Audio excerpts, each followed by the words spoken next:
Hello दोस्तों, नमस्कार। स्वागत है आप लोगों का रघु एकेडमी यूट्यूब चैनल पर।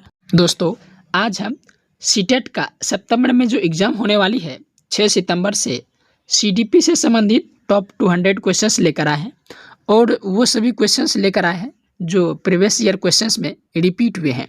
2020 से लेकर 2024 तक में जितने भी क्वेश्चन सीडीपी से पूछे गए हैं, आज हम उन सभी क्वेश्चनों का एनालिसिस करने वाले हैं, ऑप्शन के साथ करने वाले हैं। अगर आप भी 6 सितंबर को एग्ज़ाम देने वाले हैं सीटेट को, तो इस वीडियो को शुरू से लेकर लास्ट तक ज़रूर देखिएगा। इस वीडियो से आप लोगों को बहुत हेल्पफुल मिलने वाली है। तो चलिए शुरू करते हैं।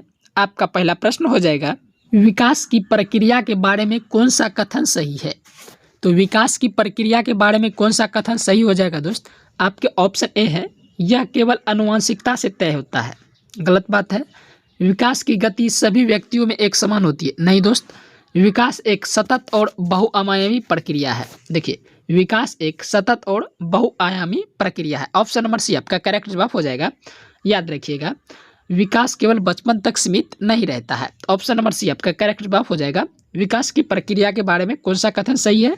तो विकास एक सतत और बहुआयामी प्रक्रिया है। चलिए नेक्स्ट क्वेश्चन हो जाएगा आपका कि विकास का सिरोपुंछीय नियम क्या बताता है? तो विकास का सिरोपुंछीय नियम क्या बताता है? तो याद रखिए, देखिए ऑप्शन ए है आपका, विकास पैर से सिर की ओर होता है। विकास पैर से सिर की ओर होता है, नहीं, विकास सिर से पैर की ओर होता है। ऑप्शन नंबर बी आपका करेक्ट जवाब हो जाएगा दोस्त, कि विकास सिर से पैर की ओर होता है। ऑप्शन नंबर बी आपका करेक्ट जवाब हो जाएगा। ऑप्शन सी कह रहा है विकास केंद्र से बाहर की ओर होता है। विकास सामान्य से विशिष्ट की ओर होता है। नहीं दोस्त, तो याद रखिएगा, विकास का सिरोपुंछीय नियम क्या है? विकास सिर से पैर की ओर होता है। ऑप्शन नंबर बी आपका करेक्ट जवाब हो जाएगा। चलिए नेक्स्ट क्वेश्चन हो जाएगा आपका, विकास का समीप दोराभिमुख सिद्धांत क्या दर्शाता है? तो विकास का समीप दोराभिमुख सिद्धांत क्या दर्शाता है? तो याद रखिएगा, ऑप्शन ए है आपका, विकास धड़ केंद्र से बाहर के अंगों की ओर होता है। विकास सिर से पैर की ओर होता है। विकास एक रेखीय प्रक्रिया है। विकास पर पर्यावरण का प्रभाव नहीं पड़ता। देखिए दोस्त, विकास का समीप दोराभिमुख सिद्धांत दर्शाता है कि विकास केंद्र से बाहर के अंगों की ओर होता है। ऑप्शन नंबर ए आपका करेक्ट जवाब हो जाएगा दोस्त। याद रखिएगा, इस वीडियो को आप लोग पूरा जरूर देखकर जाइएगा। सीटेट में यहाँ से 10 नंबर पक्का पूछे जाने की संभावना रहती है, तो आप लोग इस वीडियो को पूरा जरूर देखिएगा। चलिए नेक्स्ट क्वेश्चन हो जाएगा आपका, बच्चों का प्राथमिक समाजीकरण प्राइमरी सोशलाइजेशन कहाँ होता है? तो बच्चों का प्राथमिक समाजीकरण कहाँ होता है? स्कूल में, परिवार में, मीडिया में या फिर धार्मिक स्थलों पर? तो याद रखिएगा, बच्चों का प्राथमिक समाजीकरण कहाँ होता है? तो फैमिली में होता है। ऑप्शन नंबर बी आपका करेक्ट जवाब हो जाएगा दोस्त। बच्चों का प्राथमिक समाजीकरण कहाँ होता है? परिवार में। चलिए नेक्स्ट क्वेश्चन हो जाएगा आपका, द्वितीयक समाजीकरण की संस्था कौन सी है? तो द्वितीयक समाजीकरण की संस्था कौन सी है? याद रखिएगा, आपके ऑप्शन है परिवार और रिश्तेदार, विद्यालय और मीडिया, माता पिता, पड़ोस का शुरुआती माहौल। तो देखिए, द्वितीय समाजीकरण सेकेंडरी सोशलाइजेशन की संस्था कौन सी होती है? तो विद्यालय और मीडिया होती है। ऑप्शन नंबर बी आपका करेक्ट जवाब हो जाएगा, विद्यालय और मीडिया। चलिए नेक्स्ट क्वेश्चन हो जाएगा आपका, स्थूल गति कौशल ग्रॉस मोटर स्किल का उदाहरण कौन सा है? आपके ऑप्शन है लिखना, चित्र बनाना, भागना और कूदना, डी सुई में धागा पिरोना। देखिए, स्थूल गति कौशल का उदाहरण कौन सा है? तो याद रखिएगा, भागना और कूदना स्थूल गति कौशल का उदाहरण है दोस्त। याद रखिएगा, ऑप्शन नंबर सी आपका करेक्ट जवाब हो जाएगा। चलिए नेक्स्ट क्वेश्चन हो जाएगा आपका, सूक्ष्म गति कौशल फाइन मोटर स्किल का उदाहरण कौन सा है? सूक्ष्म गति कौशल का एग्जाम्पल कौन सा है? आपके ऑप्शन है ए तैरना, बी गेंद फेंकना, सी कागज को कैंची से काटना, डी हो जाएगा सीढ़ियां चढ़ना। देखिए, सूक्ष्म गति कौशल का उदाहरण हो जाएगा आपका कागज को कैंची से काटना। ऑप्शन नंबर सी आपका करेक्ट जवाब हो जाएगा, कागज को कैंची से काटना सूक्ष्म गति कौशल का उदाहरण है। ऑप्शन नंबर सी आपका करेक्ट जवाब हो जाएगा दोस्त। याद रखिएगा। चलिए नेक्स्ट क्वेश्चन हो जाएगा आपका, व्यक्तिगत भिन्नता का मुख्य कारण क्या है? तो व्यक्तिगत भिन्नता का मुख्य कारण क्या है? आपके ऑप्शन है केवल वंशानुक्रम, केवल पर्यावरण, वंशानुक्रम और पर्यावरण की जटिल अंतःक्रिया, डी हो जाएगा आपका केवल आर्थिक स्थिति। देखिए दोस्त, जिसमें केवल का प्रयोग किया गया है जिस ऑप्शन में, उस ऑप्शन को पहली बात आप छांट दीजिए, उस वो कभी आंसर नहीं हो सकता है सटीक। केवल आपको जिस भी क्वेश्चंस में दिखे, जिस भी ऑप्शन में दिखे, उसको छांटना होगा आपको। देखिए, व्यक्तिगत भिन्नता क्या दर्शाता है, व्यक्तिगत भिन्नता का मुख्य कारण क्या है, तो याद रखिएगा ऑप्शन नंबर सी आपका करेक्ट। इसमें भी केवल लगा हुआ, इसमें भी केवल है। देखिए, वंशानुक्रम और पर्यावरण की जटिल अंतःक्रिया, ऑप्शन नंबर सी आपका करेक्ट जवाब हो जाएगा। व्यक्तिगत भिन्नता का मुख्य कारण क्या है, तो वंशानुक्रम और पर्यावरण की जटिल अंतःक्रिया, ऑप्शन नंबर सी आपका करेक्ट जवाब हो जाएगा, याद रखिएगा। चलिए नेक्स्ट क्वेश्चन हो जाएगा आपका, किशोरावस्था की मुख्य विशेषता क्या है। किशोरावस्था की मुख्य विशेषता क्या है, आपकी ऑप्शन है पहचान की खोज, बी केवल शारीरिक विकास का रुक जाना, सी तार्किक सोच का पूरी तरह समाप्त होना, डी माता पिता पर पूर्ण निर्भरता। देखिए, किशोरावस्था का मुख्य विशेषता क्या होता है, याद रखिएगा पहचान की खोज, identity VS role confusion. Option number A आपका करेक्ट जवाब हो जाएगा दोस्त, कि किशोरावस्था की मुख्य विशेषता क्या है, पहचान की खोज, ऑप्शन नंबर ए आपका करेक्ट जवाब हो जाएगा। चलिए नेक्स्ट क्वेश्चन हो जाएगा आपका, विकास कभी न समाप्त होने वाली प्रक्रिया है, यह कथन किस सिद्धांत से संबंधित है। आपके ऑप्शन है निरंतरता का सिद्धांत, ऑप्शन बी एकीकरण का सिद्धांत, ऑप्शन सी अंतः संबंध का सिद्धांत, ऑप्शन डी व्यक्तिगत भिन्नता का सिद्धांत। देखिए, ऑप्शन के साथ आपको हम इसलिए बोलते हैं ताकि आप लोगों को ऑप्शन के साथ क्वेश्चन भी याद रहे और इसका आंसर भी याद रहे, इसीलिए हम क्वेश्चन के साथ ऑप्शन भी बोलते हैं। तो आप लोग को इस वीडियो को पूरा ज़रूर देखिएगा। आपका टाइम भले ही इस वीडियो में लगे, लेकिन जो प्रीवियस ईयर में जितने भी क्वेश्चन सीडीपी के पूछे गए हैं उन सभी क्वेश्चन को लेकर आए हैं, और इतना वेरी इंपॉर्टेंट क्वेश्चन है जो एग्ज़ाम से 100% रिकॉल होने की संभावना है। एग्जाम में 100% 10 से 11 क्वेश्चन यहाँ से पूछे जाने की संभावना रहेगी। तो इस वीडियो को आप लोग पूरा जरूर देखिएगा। देखिए, विकास कभी ना समाप्त होने वाली प्रक्रिया है, यह कथन किस सिद्धांत से संबंधित है, तो आपका करेक्ट जवाब हो जाएगा निरंतरता का सिद्धांत। ऑप्शन नंबर ए आपका करेक्ट जवाब हो जाएगा दोस्त, निरंतरता का सिद्धांत, याद रखिएगा। चलिए नेक्स्ट क्वेश्चन हो जाएगा आपका, बाल्य व्यवस्था की अवधि मानी जाती है, तो बाल्य व्यवस्था की अवधि मानी जाती है तो याद रखिएगा ऑप्शन है आपके 0 से 2 वर्ष, 2 से 12 वर्ष, 12 से 18 वर्ष, 18 वर्ष से ऊपर। तो इसका करेक्ट जवाब हो जाएगा 2 से 12 वर्ष की अवस्था किशोरावस्था मानी जाती है। ऑप्शन नंबर बी आपका दोस्त करेक्ट जवाब हो जाएगा। चलिए नेक्स्ट क्वेश्चन हो जाएगा आपका, शिशुआवस्था में बालक का व्यवहार मुख्य रूप से किस पर आधारित होता है। तो शिशुआवस्था में बालक का व्यवहार मुख्य रूप से किस पर आधारित होता है, क्या मूल प्रवृत्तियों पर, तार्किक चिंतन पर, नैतिक नियमों पर, या फिर सामाजिक अपेक्षाओं पर। तो याद रखिएगा इसका करेक्ट जवाब हो जाएगा मूल प्रवृत्तियों पर। ऑप्शन नंबर ए आपका दोस्त करेक्ट जवाब हो जाएगा मूल प्रवृत्तियों पर। शिशुआवस्था में बालक का व्यवहार मुख्य रूप से मूल प्रवृत्तियों पर आधारित होता है। चलिए नेक्स्ट क्वेश्चन हो जाएगा आपका, आनुवंशिकता को कैसा सामाजिक ढांचा माना जाता है, गौण, गतिशात्मक, अस्टेटिक या फिर प्राथमिक। तो याद रखिएगा इसका करेक्ट जवाब हो जाएगा अस्टेटिक, मतलब अस्थिर। तो आनुवंशिकता को कैसा सामाजिक ढांचा माना जाता है, अस्थिर माना जाता है। ऑप्शन नंबर सी आपका करेक्ट जवाब हो जाएगा दोस्त। नेक्स्ट क्वेश्चन हो जाएगा आपका, जेंडर क्या है, एक जैविक संरचना है या फिर एक सामाजिक संरचना, एक शारीरिक संरचना और एक आनुवंशिक गुण। तो याद रखिएगा जेंडर जो होता है, जेंडर ये एक सामाजिक संरचना होता है। जेंडर क्या होता है, एक सामाजिक संरचना। ऑप्शन नंबर बी आपका करेक्ट जवाब हो जाएगा, याद रखिएगा। चलिए नेक्स्ट क्वेश्चन हो जाएगा आपका, लिंग क्या है। लिंग क्या है, ये भी प्रीवियस ईयर के क्वेश्चन में सभी क्वेश्चन पूछे हुए हैं दोस्त, याद रखिएगा। लिंग क्या है, तो इसके ऑप्शन है जैविक पहचान, सामाजिक पहचान, सांस्कृतिक पहचान या फिर मनोवैज्ञानिक पहचान। तो याद रखिएगा लिंग जो होता है ये जैविक पहचान होता है। लिंग क्या है दोस्त, जैविक पहचान। ऑप्शन नंबर ए आपका करेक्ट जवाब हो जाएगा। चलिए नेक्स्ट क्वेश्चन हो जाएगा आपका, बच्चों के विकास में खेल की क्या भूमिका है। बच्चों के विकास में खेल की क्या भूमिका है, यह केवल समय बिताने का साधन है, इस बच्चे अपनी केंद्रीय इंद्रिय और शरीर पर नियंत्रण सीखते हैं, यह पढ़ाई में बाधा डालता है, इसका विकास से कोई संबंध नहीं है। तो याद रखिएगा, बच्चों के विकास में खेल की जो भूमिका होती है, सबसे पहले इससे बच्चे अपने इंद्रियों और शरीर पर कंट्रोल सीखते हैं। ऑप्शन नंबर बी आपका करेक्ट जवाब हो जाएगा। बच्चों के विकास में खेल की क्या भूमिका होती है? इससे बच्चे अपने इंद्रियों और शरीर पर कंट्रोल सीखते हैं। ऑप्शन नंबर बी आपका करेक्ट जवाब हो जाएगा। नेक्स्ट क्वेश्चन हो जाएगा आपका, विकास के संदर्भ में संवेदनशील काल से क्या तात्पर्य है?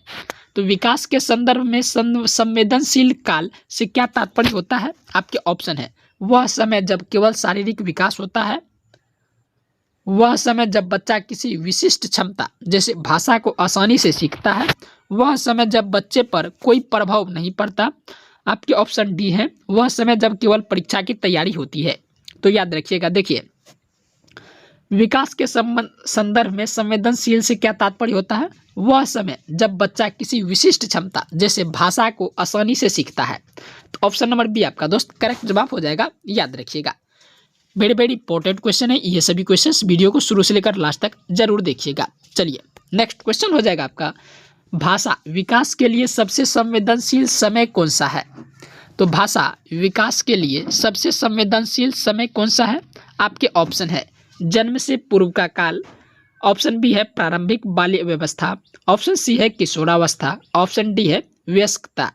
तो याद रखिएगा, प्रारंभिक बाल्य व्यवस्था जो होती है भाषा विकास के लिए सबसे संवेदनशील समय होता है, प्रारंभिक बाल्य व्यवस्था। ऑप्शन नंबर बी आपका करेक्ट जवाब हो जाएगा। चलिए नेक्स्ट क्वेश्चन हो जाएगा आपका, क्या विकास की दर सभी संस्कृतियों में एक समान होती है? तो क्या विकास की दर सभी संस्कृतियों में एक समान होती है? आपके ऑप्शन है, हाँ पूरी तरह समान, ऑप्शन बी है नहीं, इसमें व्यक्तिगत और सांस्कृतिक भिन्नता होती है, ऑप्शन डी है केवल लड़कियों में समान होती है, ऑप्शन डी है केवल लड़कों में समान होती है। तो देखिए, क्या विकास की दर सभी संस्कृतियों में एक समान होती है? तो नहीं, विकास कभी भी सभी रेट में किसी भी संस्कृतियों में एक समान नहीं होती है। याद रखिएगा, ऑप्शन बी आपका करेक्ट जवाब हो जाएगा। नहीं, इसमें व्यक्तिगत और सांस्कृतिक भिन्नता होती है। तो याद रखिएगा, ऑप्शन बी आपका करेक्ट जवाब हो जाएगा दोस्त।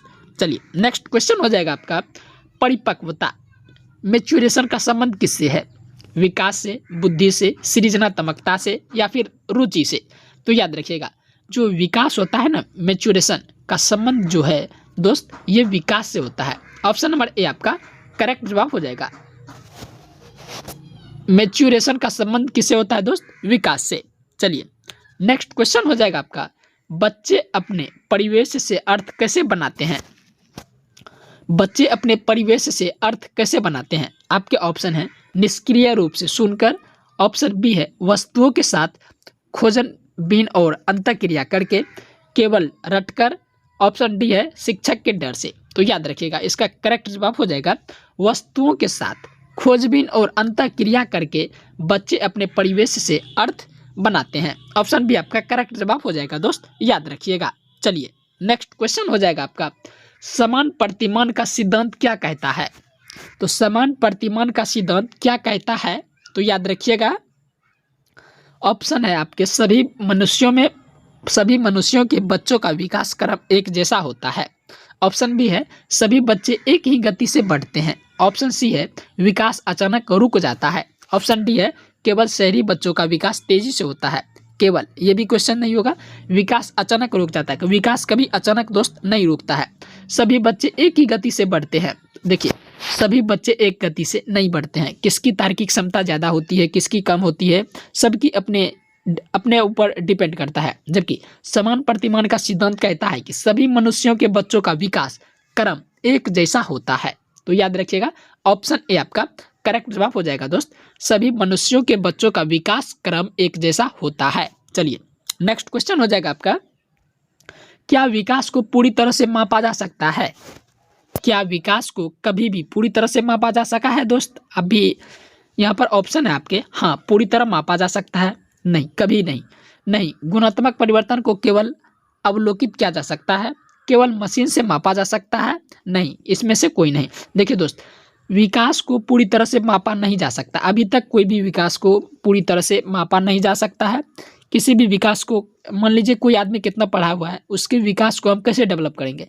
उसके विकास को तो हम किसी भी चीज़ से माप नहीं सकते हैं, लेकिन गुणात्मक परिवर्तन को केवल अवलोकित किया जा सकता है। ऑप्शन बी आपका करेक्ट जवाब हो जाएगा। नहीं, गुणात्मक परिवर्तनों को केवल अवलोकित किया जा सकता है। ऑप्शन बी आपका करेक्ट जवाब हो जाएगा। चलिए नेक्स्ट क्वेश्चन हो जाएगा आपका, बच्चों के मध्य बाल्य व्यवस्था मिडिल चाइल्डहुड की आयु सीमा क्या है? बच्चों की मध्य बाल्य व्यवस्था की आयु क्या है? 0 से 2 वर्ष, 2 से 6 वर्ष, 6 से 11 वर्ष, 12 वर्ष से अधिक।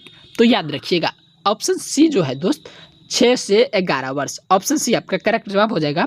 बच्चों के मध्य बाल्य व्यवस्था की आयु सीमा क्या है? 6 से 11 वर्ष। ऑप्शन सी आपका करेक्ट जवाब हो जाएगा। नेक्स्ट क्वेश्चन है आपका, प्रारंभिक बाल्य व्यवस्था को और किस नाम से जाना जाता है? देखिए आपके ऑप्शन है खिलौनों की आयु, टॉय एज, वयस्कता, गैंग एज या फिर बुढ़ापा। तो याद रखिएगा इसका करेक्ट जवाब हो जाएगा प्रारंभिक बाल्य व्यवस्था को और किस नाम से जानते हैं? टॉय एज के नाम से दोस्त, खिलौने की आयु के नाम से। ऑप्शन नंबर ए आपका करेक्ट जवाब हो जाएगा, क्योंकि क्योंकि प्रारंभिक बाल्य व्यवस्था जो होती है वो बच्चों के खिलौने की टाइम की अब व्यवस्था होती है, तो इसीलिए इसे हम खिलौने की आयु भी कहते हैं। ऑप्शन ए आपका करेक्ट जवाब हो जाएगा, याद रखिएगा। चलिए नेक्स्ट क्वेश्चन हो जाएगा आपका, गैंग एज किसे कहा जाता है? आपके ऑप्शन है उत्तर बाल व्यवस्था, शिशुआवस्था, वृद्धावस्था या फिर गर्भ व्यवस्था। तो याद रखिएगा ऑप्शन नंबर इसका करेक्ट जवाब हो जाएगा ऑप्शन नंबर ए उत्तर बाल्य व्यवस्था। गैंग एज किसे कहा जाता है? उत्तर बाल्य व्यवस्था को गैंग एज कहा जाता है। ऑप्शन नंबर ए आपका करेक्ट जवाब हो जाएगा।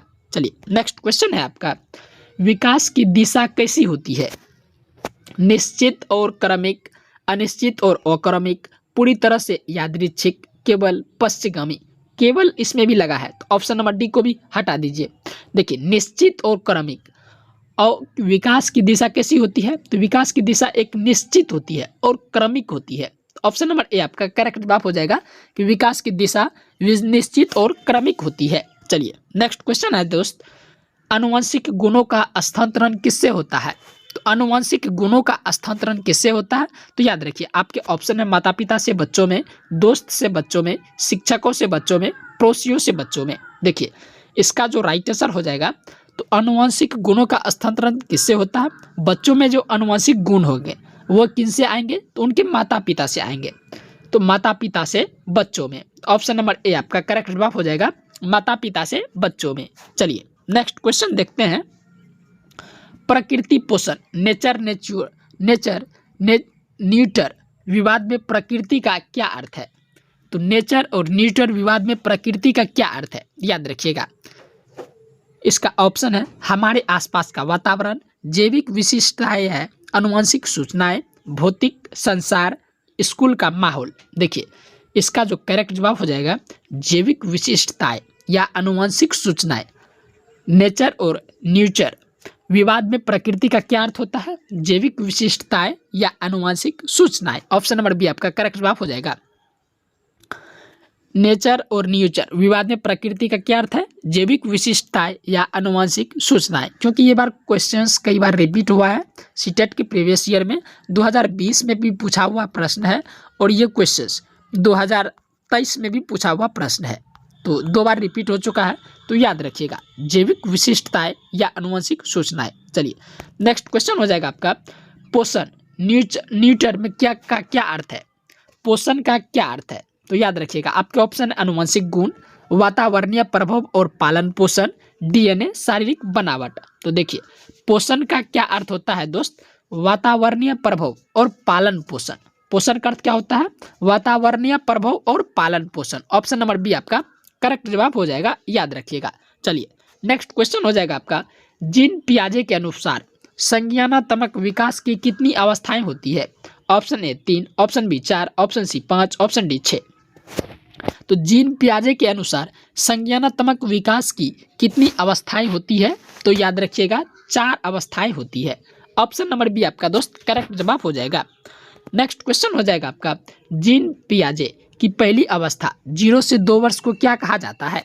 आपके ऑप्शन है पूर्व संक्रियात्मक, संवेदीगामक, मूर्त संक्रियात्मक, औपचारिक संक्रियात्मक। तो इसका करेक्ट जवाब हो जाएगा संवेदीगामक। ऑप्शन नंबर बी आपका करेक्ट जवाब हो जाएगा दोस्त, संवेदीगामक। पियाजे की पहली अवस्था 0 से 2 वर्ष को क्या कहा जाता है? संवेदीगामक। याद रखिएगा। नेक्स्ट क्वेश्चन है आपका, वस्तु स्थायित्व ऑब्जेक्ट परमानेंस पियाजे की किस अवस्था की मुख्य उपलब्धि है? आपके ऑप्शन है संवेदीगामक, पूर्व संक्रियात्मक, मूर्त संक्रियात्मक, औपचारिक संक्रियात्मक। देखिए, वस्तु स्थायित्व पियाजे की किस अवस्था की मुख्य उपलब्धि होती है? तो देखिए संवेदीगामक की होती है। ऑप्शन नंबर ए आपका करेक्ट जवाब हो जाएगा दोस्त, संवेदीगामक। चलिए नेक्स्ट क्वेश्चन हो जाएगा आपका, पूर्व संक्रियात्मक अवस्था की आयु सीमा क्या है? तो पूर्व संक्रियात्मक अवस्था की आयु सीमा क्या होती है? 0 से 2 वर्ष, ऑप्शन बी 2 से 7 वर्ष, ऑप्शन सी 7 से 11 वर्ष, ऑप्शन डी 11 वर्ष से ऊपर। तो याद रखिएगा 2 से 7 वर्ष, ऑप्शन नंबर बी आपका करेक्ट जवाब हो जाएगा। पूर्व संक्रियात्मक अवस्था की आयु सीमा क्या होती है? 2 से 7 वर्ष। नेक्स्ट क्वेश्चन हो जाएगा आपका, पियाजे के अनुसार अहम केंद्रित चिंतन किस अवस्था में दिखता है? आपके ऑप्शन है संवेदीगामक, पूर्व संक्रियात्मक, मूर्त संक्रियात्मक या फिर औपचारिक संक्रियात्मक। तो देखिए पियाजे के अनुसार अहम केंद्रित चिंतन किस अवस्था में दिखता है? तो याद रखिएगा पूर्व संक्रियात्मक अवस्था में। ऑप्शन नंबर बी आपका दोस्त करेक्ट जवाब हो जाएगा, पूर्व संक्रियात्मक अवस्था में। नेक्स्ट क्वेश्चन हो जाएगा आपका, जब बच्चा यह समझने लगता है कि पानी की मात्रा चौड़े बर्तन में बदलने पर भी नहीं बदलती, तो वह किस अवस्था में है? तो देखिए आपके ऑप्शन है संवेदीगामक, पूर्व संक्रियात्मक, ऑप्शन सी मूर्त संक्रियात्मक, ऑप्शन डी औपचारिक संक्रियात्मक। देखिए जब बच्चा यह समझने लगता है कि पानी की मात्रा चौड़े बर्तन में बदलने पर भी नहीं बदलती है, तो वह किस अवस्था में होती है? तो याद रखिएगा वह जो है दोस्त मूर्त संक्रियात्मक अवस्था में होती है। तो ऑप्शन सी आपका करेक्ट जवाब हो जाएगा, मूर्त संक्रियात्मक। चलिए नेक्स्ट क्वेश्चन हो जाएगा आपका, अमूर्त और तार्किक सोच पियाजे की किस अवस्था में डेवलप होती है? तो अमूर्त और तार्किक सोच पियाजे की किस अवस्था में डेवलप होती है? संवेदीगामक, पूर्व संक्रियात्मक, मूर्त संक्रियात्मक या फिर औपचारिक संक्रियात्मक। तो याद रखिएगा औपचारिक संक्रियात्मक इसका करेक्ट जवाब हो जाएगा, ऑप्शन नंबर डी। मूर्त, अमूर्त और तार्किक सोच पियाजे की किस अवस्था में डेवलप होती है? तो औपचारिक संक्रियात्मक अवस्था में। ऑप्शन नंबर डी आपका करेक्ट जवाब हो जाएगा। नेक्स्ट क्वेश्चन हो जाएगा आपका, पियाजे के अनुसार नए ज्ञान को पुराने ज्ञान में जोड़ना क्या कहलाता है?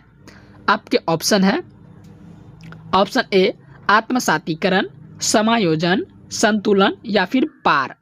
तो इसका करेक्ट जवाब हो जाएगा आत्मसातीकरण। ऑप्शन नंबर ए आपका राइट आंसर हो जाएगा दोस्त, आत्मसातीकरण।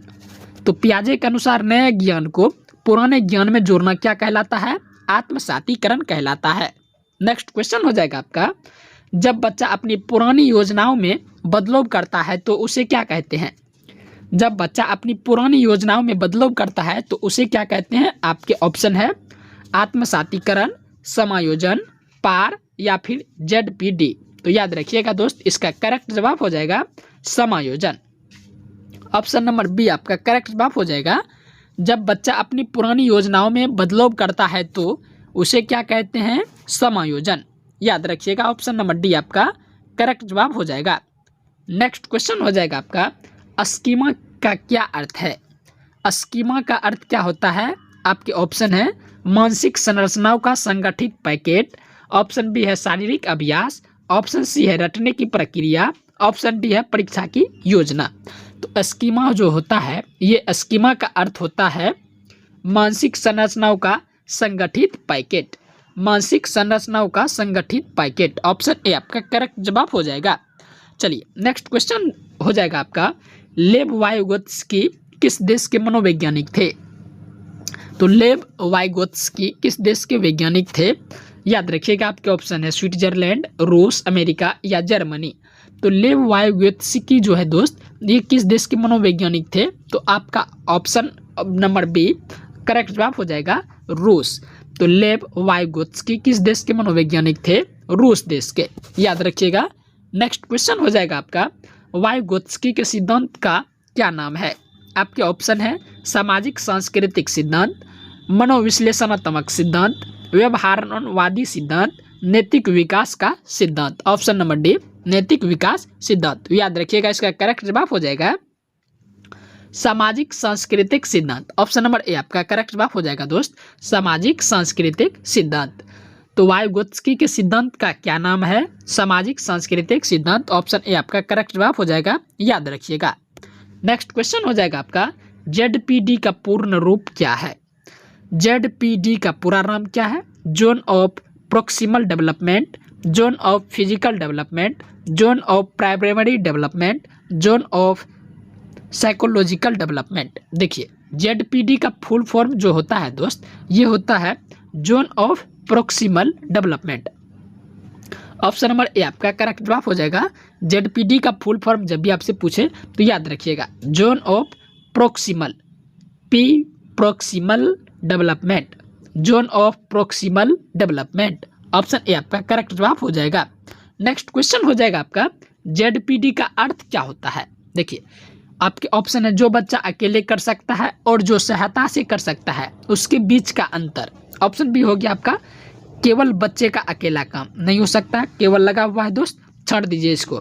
शिक्षक का काम ये भी नहीं हो सकता, परीक्षा के अंक ये भी नहीं हो सकता है। तो याद रखिएगा इसका करेक्ट जवाब हो जाएगा जो बच्चा अकेले कर सकता है, जो सहायता से कर सकता है, उसके बीच का जो अंतर होता है ना दोस्त, वही होता है जेडपीडी, याद रखिएगा। नेक्स्ट क्वेश्चन हो जाएगा आपका वाइगोत्स्की के अनुसार पार या ढांचा क्या है। वाइगोत्स्की के अनुसार पार या ढांचा क्या होता है? तो वयस्कों द्वारा दी जाने वाली अस्थायी सहायता, अस्थायी मदद, बच्चे को डांटना या फिर बच्चे को अकेले छोड़ना। देखिए इसका करेक्ट जवाब हो जाएगा वयस्कों द्वारा दी जाने वाली अस्थायी सहायता। तो वाइगोत्स्की के अनुसार पार या ढांचा क्या होता है दोस्त? वयस्कों द्वारा दी जाने वाली अस्थायी सहायता। ऑप्शन नंबर ए आपका करेक्ट जवाब हो जाएगा। नेक्स्ट क्वेश्चन हो जाएगा आपका बच्चे का स्वयं से बोल बोलकर बात करना वाइगोत्स्की के अनुसार क्या कहलाता है। आपके ऑप्शन है अहम केंद्रित वाक्य, निजी भाषा या आंतरिक वाक्य, प्राइवेट स्पीच, या फिर पागलपन या तुतलाना। तो याद रखिएगा इसका जो है करेक्ट जवाब हो जाएगा निजी भाषा या आंतरिक वाक्य। ऑप्शन नंबर बी आपका करेक्ट जवाब हो जाएगा। बच्चे का स्वयं से बोल बोलकर बात करना वाइगोत्स्की के अनुसार क्या कहलाता है? निजी भाषा। इसको क्या कहते हैं दोस्त? Private speech. याद रखिएगा ऑप्शन बी आपका करेक्ट जवाब हो जाएगा। नेक्स्ट क्वेश्चन हो जाएगा आपका पियाजे ने बच्चे के स्वयं से बात करने को क्या कहा था।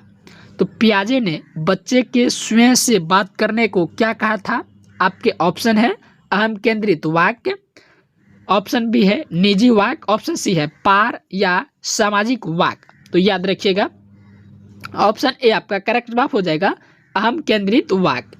ऑप्शन नंबर ए अहम केंद्रित वाक्य ईगोसेंट्रिक स्पीच, ईगोसेंट्रिक स्पीच। पियाजे ने बच्चे के स्वयं से बात करने को क्या कहा था? तो egocentric speech. Option number A आपका करेक्ट जवाब हो जाएगा। नेक्स्ट क्वेश्चन हो जाएगा आपका कोहलबर्ग ने किस विकास का सिद्धांत दिया। कोहलबर्ग ने किस विकास का सिद्धांत दिया? संज्ञानात्मक विकास, नैतिक विकास, शारीरिक विकास या भाषाई विकास। तो याद रखिएगा देखिए कोहलबर्ग ने किस विकास का सिद्धांत दिया था? तो कोहलबर्ग ने जो है दोस्त नैतिक विकास का सिद्धांत दिया था। ऑप्शन नंबर बी आपका करेक्ट जवाब हो जाएगा नैतिक विकास। चलिए नेक्स्ट क्वेश्चन हो जाएगा आपका कोहलबर्ग ने नैतिक विकास के कितने स्तर हैं। कोहलबर्ग के नैतिक विकास के कितने स्तर हैं? आपके ऑप्शन है 2, 3, 6 या 4। तो देखिएगा इसका करेक्ट जवाब जो है दोस्त ऑप्शन नंबर बी हो जाएगा 3। कोहलबर्ग के नैतिक विकास के कितने स्तर हैं? तो 3 स्तर हैं। ऑप्शन नंबर बी आपका करेक्ट जवाब हो जाएगा। नेक्स्ट क्वेश्चन जो है आपका कोहलबर्ग के अनुसार दंड और आज्ञाकारिता अभिविन्यास किस स्तर में आता है। आपके ऑप्शन है पूर्व पारंपरिक स्तर, पारंपरिक स्तर, सी हो जाएगा उत्तर पारंपरिक स्तर, डी हो जाएगा इनमें से कोई नहीं। तो इसका करेक्ट जवाब जो है पूर्व पारंपरिक स्तर हो जाएगा, पूर्व पारंपरिक स्तर। ऑप्शन नंबर ए आपका करेक्ट जवाब हो जाएगा। नेक्स्ट क्वेश्चन जो है आपका अच्छा लड़का अच्छी लड़की अभिविन्यास किस स्तर से संबंधित है। अच्छा लड़का अच्छी लड़की अभिविन्यास किस स्तर से संबंधित है? आपके ऑप्शन है पूर्व पारंपरिक, पारंपरिक स्तर, उत्तर पारंपरिक स्तर, डी अमूर्त स्तर। तो याद रखिएगा देखिए अच्छा लड़का अच्छी लड़की अभिविन्यास किस स्तर से संबंधित है? तो पारंपरिक स्तर से। ऑप्शन नंबर बी आपका करेक्ट जवाब हो जाएगा। याद रखिएगा पारंपरिक स्तर। चलिए नेक्स्ट क्वेश्चन हो जाएगा आपका सामाजिक अनुबंध और व्यक्तिगत अधिकार चरण किस स्तर में आता है। आपके ऑप्शन है पूर्व पारंपरिक, ऑप्शन बी है पारंपरिक, ऑप्शन सी है उत्तर पारंपरिक स्तर, ऑप्शन डी है प्राथमिक स्तर। तो याद रखिएगा इसका जो करेक्ट जवाब हो जाएगा आपका सामाजिक अनुबंध और व्यक्तिगत अधिकार चरण किस स्तर में आता है? उत्तर पारंपरिक स्तर में। ऑप्शन नंबर सी आपका करेक्ट जवाब हो जाएगा, याद रखिएगा दोस्त। चलिए नेक्स्ट क्वेश्चन हो जाएगा आपका कोहलबर्ग की प्रसिद्ध दुविधा का नाम क्या था? तो कोहलबर्ग की प्रसिद्ध दुविधा का नाम क्या था? आपके ऑप्शन है हाइजीन की दुविधा, जॉन की दुविधा, पीटर की दुविधा या फिर राम की दुविधा। तो याद रखिएगा इसका करेक्ट जवाब हो जाएगा हाइंज की दुविधा। ऑप्शन नंबर ए आपका करेक्ट जवाब है दोस्त, हाइंज की दुविधा। तो कोहलबर्ग की प्रसिद्ध दुविधा का नाम क्या था? हाइंज की दुविधा। ऑप्शन नंबर ए आपका करेक्ट जवाब हो जाएगा। नेक्स्ट क्वेश्चन हो जाएगा आपका कैरोल गिलिगन ने कोहलबर्ग के सिद्धांत की आलोचना किस आधार पर की? आपके ऑप्शन है सांस्कृतिक अंतर पर, ऑप्शन बी है लैंगिक पूर्वाग्रह, महिलाओं के दृष्टिकोण की उपेक्षा, ऑप्शन सी है आयु अंतर पर, ऑप्शन डी है बुद्धि के आधार पर। तो याद रखिएगा कैरोल गिलिगन ने कोहलबर्ग के सिद्धांत की आलोचना किस आधार पर की थी? तो इसका करेक्ट जवाब हो जाएगा ऑप्शन नंबर बी लैंगिक पूर्वाग्रह के आधार पर। ऑप्शन नंबर बी आपका करेक्ट जवाब हो जाएगा दोस्त, लैंगिक पूर्वाग्रह के आधार पर कैरोल गिलिगन ने कोहलबर्ग के सिद्धांत की आलोचना की थी, जिसमें देखिए लैंगिक पूर्वाग्रह का अर्थ होता है महिलाओं के दृष्टिकोण की उपेक्षा। ऑप्शन बी आपका करेक्ट जवाब हो जाएगा, याद रखिएगा। नेक्स्ट क्वेश्चन हो जाएगा आपका वाइगोत्स्की के अनुसार ज्ञान का निर्माण कहाँ होता है? तो वाइगोत्स्की के अनुसार ज्ञान का निर्माण कहाँ होता है? आपके ऑप्शन है केवल बच्चे के दिमाग में, ऑप्शन बी है सामाजिक अंतःक्रिया के दौरान, ऑप्शन सी है केवल किताबों में, ऑप्शन डी है प्रयोगशाला में। देखिए वाइगोत्स्की के अनुसार ज्ञान का निर्माण कहाँ होता है? तो आपका करेक्ट जवाब हो जाएगा सामाजिक अंतःक्रिया के दौरान। वाइगोत्स्की के अनुसार ज्ञान का निर्माण कहाँ होता है? तो सामाजिक अंतःक्रिया के दौरान। ऑप्शन नंबर बी आपका करेक्ट जवाब हो जाएगा। नेक्स्ट क्वेश्चन हो जाएगा आपका MKO का पूर्ण रूप क्या है? MKO का फुल फॉर्म क्या होता है दोस्त? More knowledge other, main knowledge object, must none other, master knowledge operator. तो देखिएगा इसका करेक्ट जवाब हो जाएगा more knowledgeable other. Option number A आपका करेक्ट जवाब हो जाएगा दोस्त। MKO का पूर्ण रूप कई बार एग्जाम में पूछा हुआ है। ये सभी क्वेश्चंस बहुत ही महत्वपूर्ण रखता है दोस्त, जिसका भी एग्जाम 6 सितंबर को होने वाली है। वो इस वीडियो को शुरू से लेकर लास्ट तक जरूर देखकर जाइएगा। MKO का फुल फॉर्म क्या होता है? देखिए more knowledgeable other. Option number A आपका करेक्ट जवाब हो जाएगा, याद रखिएगा। चलिए नेक्स्ट क्वेश्चन हो जाएगा आपका पियाजे के अनुसार बच्चा ज्ञान का निर्माण कैसे करता है?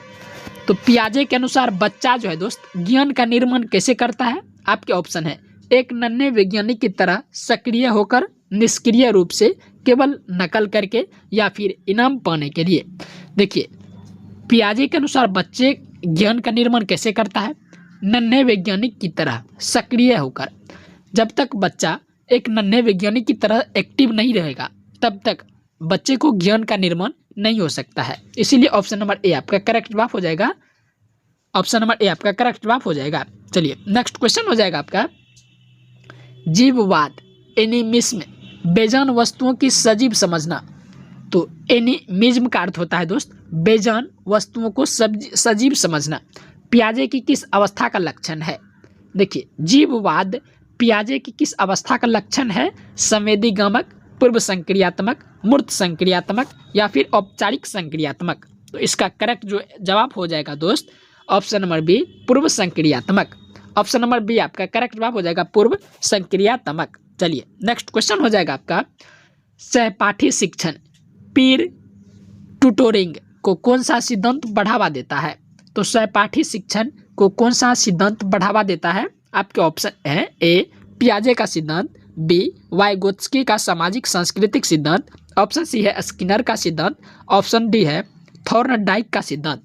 याद रखिएगा सहपाठी शिक्षण को कौन सा सिद्धांत बढ़ावा देता है? तो आपका करेक्ट जवाब हो जाएगा वाइगोत्स्की का सामाजिक सांस्कृतिक सिद्धांत। ऑप्शन बी आपका करेक्ट जवाब हो जाएगा दोस्त, याद रखिएगा। चलिए नेक्स्ट क्वेश्चन हो जाएगा आपका नैतिक दुविधा में निर्णय लेने की प्रक्रिया को कोहलबर्ग ने क्या कहा? तो नैतिक दुविधा के निर्णय लेने की प्रक्रिया को कोहलबर्ग ने क्या कहा था? नैतिक तर्कना, नैतिक यथार्थवाद, नैतिक सहयोग या फिर नैतिक शून्यता। तो ऑप्शन नंबर ए आपका करेक्ट जवाब हो जाएगा नैतिक तर्कना। ऑप्शन नंबर ए आपका करेक्ट जवाब हो जाएगा दोस्त। नैतिक दुविधा में निर्णय लेने की प्रक्रिया को कोहलबर्ग ने क्या कहा था? तो नैतिक तर्कना। ऑप्शन नंबर ए आपका करेक्ट जवाब हो जाएगा। नेक्स्ट क्वेश्चन हो जाएगा आपका बाल केंद्रित कक्षा, चाइल्ड सेंट्रल क्लासरूम की मुख्य विशेषता क्या है? चाइल्ड सेंट्रल क्लासरूम की मुख्य विशेषता क्या है? तो याद रखिएगा आपके ऑप्शन है शिक्षक का पूर्ण नियंत्रण, बच्चों की सक्रिय भागीदारी और विविधता का सम्मान, केवल पाठ्यपुस्तक का पालन, शांति से बैठने पर बल। तो याद रखिएगा इसका करेक्ट जवाब हो जाएगा बच्चों की सक्रिय भागीदारी और विविधता का सम्मान। ऑप्शन नंबर बी आपका करेक्ट जवाब हो जाएगा दोस्त, याद रखिएगा। चलिए नेक्स्ट क्वेश्चन हो जाएगा आपका प्रगतिशील शिक्षा के जनक कौन माने जाते हैं? प्रगतिशील शिक्षा के जनक कौन माने जाते हैं? आपके ऑप्शन है A John Dewey, option B John पियाजे, option C B.F. Skinner, option D Ivan Pavlov. तो याद रखिएगा प्रगतिशील शिक्षा के जनक किसे मानते हैं? तो ऑप्शन नंबर ए जॉन ड्यूवी को। ऑप्शन नंबर ए आपका करेक्ट जवाब हो जाएगा दोस्त, जॉन ड्यूवी को प्रगति शिक्षा के जनक माने जाते हैं। चलिए नेक्स्ट क्वेश्चन हो जाएगा आपका प्रगतिशील शिक्षा में सीखने का आधार क्या है? तो प्रगतिशील शिक्षा में सीखने का आधार क्या है? आपके ऑप्शन है ए रटना, बी करके सीखना, सी केवल शिक्षक की बात सुनना, ऑप्शन डी है बार बार परीक्षा देना। तो इसका करेक्ट जवाब हो जाएगा ऑप्शन नंबर बी करके सीखना, लर्निंग बाय डूइंग, करके सीखना। ऑप्शन नंबर बी आपका करेक्ट जवाब हो जाएगा। नेक्स्ट क्वेश्चन हो जाएगा आपका बहुबुद्धि का सिद्धांत किसने दिया? बहुबुद्धि का सिद्धांत किसने दिया? आपके ऑप्शन है अल्फ्रेड बी ने, हावर्ड गार्डनर, ऑप्शन सी है चार्ल्स स्पीयरमैन, ऑप्शन डी है रॉबर्ट अस्टनबर्ग। तो इसका जो है दोस्त करेक्ट जवाब हो जाएगा हावर्ड गार्डनर। बहुबुद्धि का सिद्धांत किसने दिया? तो हावर्ड गार्डनर में। ऑप्शन बी आपका करेक्ट जवाब हो जाएगा। नेक्स्ट क्वेश्चन हो जाएगा आपका गार्डनर के अनुसार दूसरों के मनोभावों और भावनाओं को समझने की बुद्धि क्या कहलाती है? तो गार्डनर के अनुसार दूसरे के मनोभावों और भावनाओं को समझने की बुद्धि क्या कहलाती है? आपके ऑप्शन है अंतरा व्यक्तिगत बुद्धि, अंतर व्यक्तिगत बुद्धि, संगीतात्मक बुद्धि या फिर स्थानिक बुद्धि। तो इसका जो है दोस्त करेक्ट जवाब हो जाएगा ऑप्शन नंबर बी अंतर व्यक्तिगत बुद्धि। ऑप्शन नंबर बी आपका राइट आंसर हो जाएगा इंटरपर्सोनल। तो गार्डनर के अनुसार दूसरों के मनोभावों और भावनाओं को समझने की बुद्धि क्या कहलाती है? अंतर व्यक्तिगत बुद्धि कहलाती है। नेक्स्ट क्वेश्चन हो जाएगा आपका स्वयं की भावनाओं और इच्छाओं को समझने वाली बुद्धि को गार्डनर ने क्या कहा? आपके ऑप्शन है अंतरा व्यक्तिगत बुद्धि, अंतर व्यक्तिगत बुद्धि, ऑप्शन सी है भाषाई बुद्धि, ऑप्शन डी है शारीरिक गतिबोधक बुद्धि। तो याद रखिएगा इसका करेक्ट जवाब हो जाएगा ऑप्शन नंबर ए अंतरा व्यक्तिगत बुद्धि। तो स्वयं की भावनाओं और इच्छाओं को समझने वाली बुद्धि को गार्डनर ने क्या कहा? तो अंतरा व्यक्तिगत बुद्धि। नेक्स्ट क्वेश्चन हो जाएगा आपका एक मूर्तिकार या चित्रकार में कौन सी प्रकार की बुद्धि अधिक होती है? आपकी ऑप्शन है स्थानिक बुद्धि, ऑप्शन बी है संगीतात्मक बुद्धि, ऑप्शन सी है तार्किक गणितीय बुद्धि, ऑप्शन डी है प्रकृतिवादी बुद्धि। तो याद रखिएगा दोस्त इसका जो है करेक्ट जवाब हो जाएगा स्थानिक बुद्धि। तो एक मूर्तिकार या चित्रकार में किस प्रकार की बुद्धि अधिक होती है? तो स्थानिक बुद्धि। ऑप्शन नंबर ए आपका करेक्ट जवाब हो जाएगा। चलिए नेक्स्ट क्वेश्चन हो जाएगा आपका भाषा अर्जन यंत्र LDA की अवधारणा किसने दी? आपके ऑप्शन है नोम चॉम्स्की, ऑप्शन बी है स्किनर, ऑप्शन सी है वाइगोत्स्की, ऑप्शन डी है पियाजे। तो याद रखिएगा भाषा अर्जन यंत्र की अवधारणा किसने दी? तो इसका करेक्ट जवाब हो जाएगा Noam Chomsky. Option number A आपका करेक्ट जवाब हो जाएगा दोस्त नोम चॉम्स्की। चलिए नेक्स्ट क्वेश्चन हो जाएगा आपका चॉम्स्की के अनुसार बच्चों में भाषा सीखने की क्षमता कैसी होती है? आपके ऑप्शन है जन्मजात, ऑप्शन बी है अर्जित, ऑप्शन सी है केवल स्कूल से, ऑप्शन डी है शून्य। देखिए चॉम्स्की के अनुसार जो है बच्चों में भाषा सीखने की क्षमता कैसी होती है? तो याद रखिएगा जन्मजात होती है। ऑप्शन नंबर ए आपका करेक्ट जवाब हो जाएगा। नेक्स्ट क्वेश्चन हो जाएगा आपका बुद्धि लब्धि IQ का सूत्र क्या है? वेरी इंपॉर्टेंट क्वेश्चन है, कई बार एग्जाम में रिपीट हुआ है। 2020 में भी पूछा हुआ प्रश्न है दोस्त, और 2020 के जो सितंबर में एग्जाम हुई थी सीटेट का, उसमें भी पूछा हुआ प्रश्न है। 2021 में भी पूछा हुआ प्रश्न है, 2022 में भी पूछा हुआ प्रश्न है। तो IQ का सूत्र पूछा हुआ है, तो वेरी वेरी इंपॉर्टेंट क्वेश्चन है, याद रखिएगा। MA/CA × 100, MA/CA × 100, option number A आपका करेक्ट जवाब हो जाएगा। IQ का सूत्र क्या होता है? MA/CA × 100, ऑप्शन नंबर ए आपका करेक्ट जवाब हो जाएगा। चलिए नेक्स्ट क्वेश्चन हो जाएगा आपका, IQ परीक्षण का विचार सबसे पहले किसने डेवलप किया? IQ परीक्षण का विचार सबसे पहले किसने डेवलप किया? अल्फ्रेड बीने, विलियम अस्टर्न, गार्डनर या फिर थॉर्नडाइक? तो इसका करेक्ट जवाब हो जाएगा ऑप्शन नंबर ए, अल्फ्रेड बीने। तो IQ परीक्षण का विचार सबसे पहले किसने डेवलप किया? तो अल्फ्रेड बीने, याद रखिएगा, ऑप्शन नंबर ए आपका करेक्ट जवाब हो जाएगा। नेक्स्ट क्वेश्चन हो जाएगा आपका, क्या बुद्धि लब्धि IQ परीक्षण बच्चों की क्षमता का पूर्ण मापक है? आपके ऑप्शन है हाँ, ऑप्शन बी है नहीं, यह सीमित है और सांस्कृतिक रूप से पक्षपाती हो सकता है, ऑप्शन सी है केवल गणित में, ऑप्शन डी है केवल खेल में। तो याद रखिएगा इसका करेक्ट जवाब हो जाएगा, IQ जो है दोस्त परीक्षण बच्चों की क्षमता का पूर्ण मापक होता है, तो नहीं, यह सीमित है और सांस्कृतिक रूप से पक्षपाती हो सकता है, ऑप्शन नंबर बी आपका करेक्ट जवाब हो जाएगा। चलिए नेक्स्ट क्वेश्चन हो जाएगा आपका, जेंडर स्टीरियोटाइप का क्या अर्थ है? तो जेंडर स्टीरियोटाइप का क्या अर्थ होता है? आपके ऑप्शन है लड़कों और लड़कियों को समान मानना, यह मानना कि लड़कियां केवल खाना बनाएगी और लड़के रोएंगे नहीं, ऑप्शन सी है जेंडर में समानता लाना, ऑप्शन डी है निष्पक्ष व्यवहार करना। देखिए जेंडर स्टीरियोटाइप का क्या अर्थ होता है? तो देखिए यह मानना है कि लड़कियां केवल खाना बनाएगी और लड़के रोएंगे नहीं, ऑप्शन बी आपका करेक्ट जवाब हो जाएगा। ये जेंडर स्टीरियोटाइप का अर्थ होता है, ऑप्शन नंबर बी आपका करेक्ट जवाब हो जाएगा, याद रखिएगा दोस्त। नेक्स्ट क्वेश्चन हो जाएगा आपका, कक्षा में जेंडर पूर्वाग्रह से बचने के लिए शिक्षक को क्या करना चाहिए?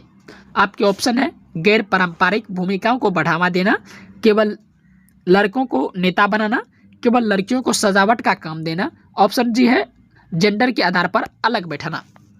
देखिए इसका करेक्ट जवाब हो जाएगा ऑप्शन नंबर ए, गैर पारंपरिक भूमिकाओं को बढ़ावा देना। तो कक्षा में जेंडर पूर्वाग्रह से बचने के लिए शिक्षक को क्या करना चाहिए? गैर पारंपरिक भूमिकाओं को बढ़ावा देना, ऑप्शन नंबर बी में भी है। देखिए दोस्त केवल का यूज किया गया है, ये भी क्वेश्चन राइट इसका आंसर नहीं हो सकता है।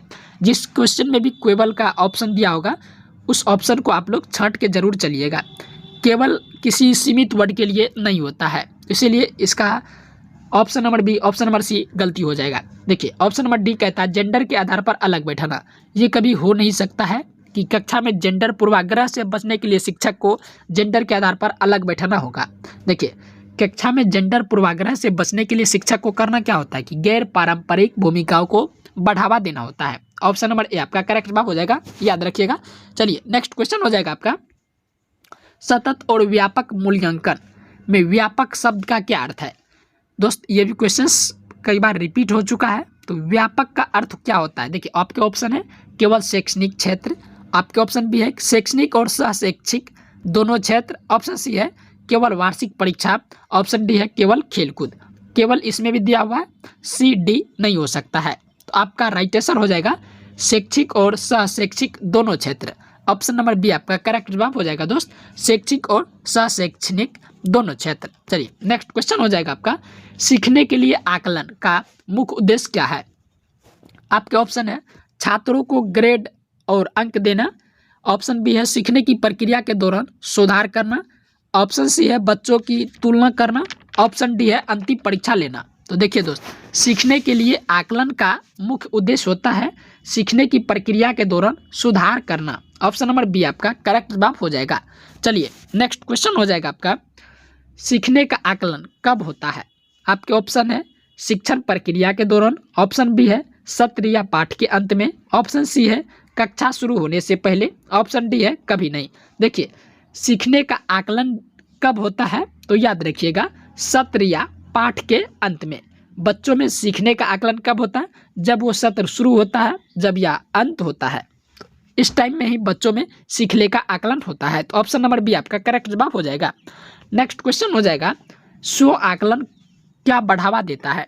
आपके ऑप्शन है अधिगम के रूप में आकलन, ऑप्शन बी है दूसरों पर निर्भरता, ऑप्शन सी है रटना, ऑप्शन डी है परीक्षा का डर।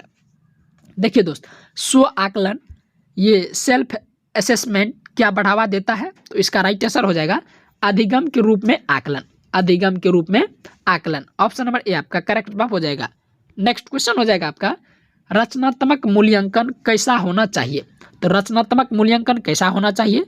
लचीला, निरंतर और सुधारात्मक। ऑप्शन बी है केवल pen paper test, option C है वर्ष में केवल एक बार, ऑप्शन डी है केवल ग्रेड आधारित। देखिए दोस्त, रचनात्मक मूल्यांकन कैसा होना चाहिए? तो रचनात्मक मूल्यांकन लचीला होना चाहिए, निरंतर और सुधारात्मक होना चाहिए। ऑप्शन नंबर ए आपका करेक्ट जवाब हो जाएगा। चलिए नेक्स्ट क्वेश्चन हो जाएगा आपका पोर्टफोलियो क्या है? तो पोर्टफोलियो क्या है? छात्र के कार्यों का एक क्रमबद्ध संग्रह है, केवल छात्र का रिपोर्ट कार्ड, शिक्षक की डायरी या फिर स्कूल का बजट। ऑप्शन नंबर बी देखिए क्या कह रहा है, केवल छात्र का रिपोर्ट कार्ड नहीं हो सकता है। ऑप्शन नंबर बी कभी भी नहीं हो सकता क्योंकि इसमें केवल का ऑप्शन लगाया हुआ है। देखिए अब ऑप्शन नंबर ए कह रहा है छात्र के कार्यों का एक क्रमबद्ध संग्रह। ऑप्शन नंबर ए आपका करेक्ट जवाब हो जाएगा। पोर्टफोलियो कभी शिक्षक की डायरी नहीं होती है, स्कूल का कभी बजट नहीं होता है। तो पोर्टफोलियो होता क्या है कि छात्र के कार्यों का एक क्रमबद्ध संग्रह। तो ऑप्शन नंबर ए आपका करेक्ट जवाब हो जाएगा। नेक्स्ट क्वेश्चन हो जाएगा आपका सृजनात्मकता का मुख्य लक्षण क्या है? सृजनात्मकता का मुख्य लक्षण क्या है? आपके ऑप्शन है अपसारी चिंतन, अभिसारी चिंतन, रटने की क्षमता या फिर कम बुद्धि। तो देखिए इसका जो है करेक्ट जवाब हो जाएगा अपसारी चिंतन। सृजनात्मक क्षमता का मुख्य लक्षण क्या है? अपसारी चिंतन। ऑप्शन नंबर ए आपका करेक्ट जवाब हो जाएगा, याद रखिएगा। नेक्स्ट क्वेश्चन हो जाएगा आपका अभिसारी चिंतन किससे जुड़ा है? अभिसारी चिंतन किससे जुड़ा है? आपके ऑप्शन है केवल एक सही उत्तर की खोज से, ऑप्शन बी है नए विचार उत्पन्न करने से, ऑप्शन सी है चित्रकारी से, ऑप्शन डी है खेलकूद से। तो देखिए इसका जो है दोस्त करेक्ट जवाब हो जाएगा ऑप्शन नंबर ए, केवल एक सही उत्तर की खोज से। अभिसारी चिंतन किससे जुड़ा है? केवल एक सही उत्तर की खोज से। ऑप्शन नंबर ए आपका करेक्ट जवाब हो जाएगा।